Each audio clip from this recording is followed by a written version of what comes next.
రోజు అందరూ చక్కగా తలస్నానం చేసి పట్టు వస్త్రాలు ధరించి చారుమతి ఇంటికి వచ్చారు.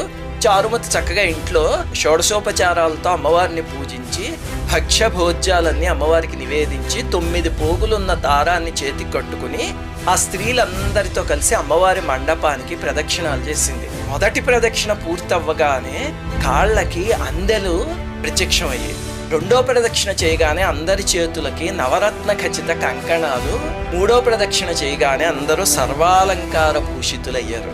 వాళ్ళు చేసిన వరలక్ష్మి వ్రతం ఫలితంగా చారుమతి ఇంటితో పాటు ఆ పట్టణంలో ఉన్న స్త్రీలందరి ఇళ్లలో ధన కనక వస్తు వాహనాలన్నీ నిండిపోయి వాళ్ళ భర్తలు కూడా వాహనాల్లో వాళ్ళ ఇంటికి తీసుకువెళ్ళడానికి వచ్చారు. ఇది కథ. ఈ వ్రతం చేసినప్పుడు చూసిన ఈ కథ విన్న సకల సౌభాగ్యాలు, సిరి సంపదలో ఆయురారోగ్య ఐశ్వర్యాలు కలుగుతాయి అని పురాణంలో చెప్పారు. ఈ కథ వినగానే శిరస్సు పైన అక్షింతలు వేసుకోవాలి.